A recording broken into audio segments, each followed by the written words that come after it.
Furthermore and moreover have similar meanings but are not exactly the same. Let's first have a look at furthermore. You use furthermore to give another reason or an additional point, a separate point to clinch your argument, to convince your reader or listener. For example, you should take the job. It's a good position with good promotion prospects, and furthermore, it's well paid. There are 3 reasons why you should take the job, and the final one I add for emphasis using furthermore. You want to improve your English? Try Let Them Talk. You can watch our videos, you can come to our school in Paris, and furthermore, you can listen to our podcast, Zeitgeist Banana. Check out the channel on YouTube or on Spotify, iTunes, and all good podcast platforms. That's right. For an informal alternative to furthermore, you could use as well as that. Returning to my first example, you should take the job. It's a good position with good promotion prospects, and as well as that, it's well paid. Moreover is similar to furthermore, but not exactly interchangeable, and the differences cause a lot of confusion, which I'll try and clear up now. With moreover, you add emphasis to the argument that you have already made, rather than adding a new one, which you do with furthermore. You talk about what we already know in a different way with some extra information. It will become clearer if I give you some examples. So here you are. I don't like chicken, my brothers don't like chicken, and moreover, my mother doesn't like chicken and she's paying for it, so we're not having chicken at the wedding. Furthermore would be incorrect here because you've just got one argument, the fact that we don't like chicken, expressed in different ways from a different perspective. I'll give you another example. Drinking bleach is bad for you. I said it, the doctor said it, and moreover, it's been proved by statistics. Now, there is only one reason why you shouldn't drink bleach. It's bad for you. But with moreover, you make the same point, but you express it in a different way from another perspective. So it's not exactly the same as furthermore. With furthermore, it's argument 1, argument 2, whatever the number, and then furthermore, and then argument 3. With moreover, it's argument 1, argument 1, argument 1, whatever the number, then moreover, then argument 1 again. Okay? But with different information. Let's look at one example to compare the two. We shouldn't get a dog.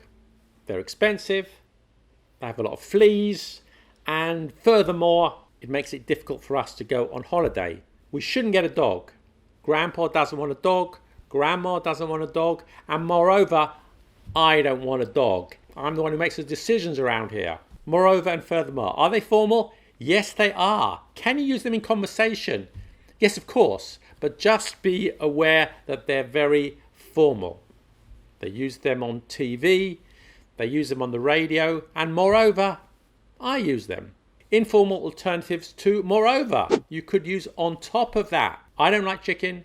My brothers don't like chicken, and on top of that, my mother doesn't like chicken, and she's paying for it, so we're not having chicken at the wedding. Okay, you got it? Right, let's move on to in addition to. In addition to. You can use in addition to say that something extra exists, either a person or a thing, and this goes before a noun or a verb plus ing. So let's have a look at an example of that. In addition to a very good salary, you will also receive free beer. I just received the message that Marsha will be joining us today in addition to Bob and Sarah. Is it formal? Quite formal. An alternative you could use as well as. As well as a good salary, you will also receive free beer. Now let's look at besides. You use besides when you want to add a point that isn't part of your argument. It's just an extra piece of information which could be relevant. For example, I don't think we should go to Murmansk in the wintertime. It's cold, it's dark, and besides, I don't think I'm free that week. So my argument against going to Murmansk in the winter is that it's cold and dark. but I'm giving some additional information unconnected to the charms or otherwise of Murmansk relating to my availability. Give you one more example. I don't want to go to Le Bistrot des Amis. It's expensive and the food's not that good, and besides, I'm not even hungry. You cannot replace besides here with furthermore or moreover or in addition to. Is it formal? Yes, quite formal. An alternative could be to use either at the end of a negative sentence, or you could use in any case. The restaurant's not very good, and in any case, I'm not hungry. The restaurant's not very good, and I'm not hungry either. We've just got one more word to talk about today, and that's indeed. But I do remind you that we have another video on words to show contrast. However, while, despite, although, albeit, nevertheless. If you're interested in that, then check out the video up here. So let's move on to indeed. We use indeed to introduce a further and stronger or more surprising point to the one we just mentioned.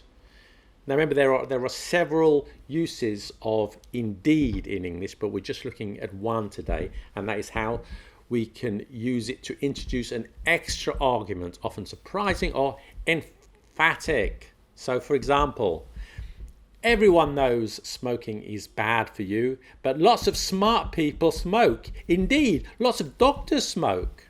So the idea of doctor smoking is kind of surprising, and you introduce it with indeed. One more example. Bible stories are popular among religious people, and indeed with non-believers too. Hope you enjoyed the video. Have a beautiful day and see you soon. Bye.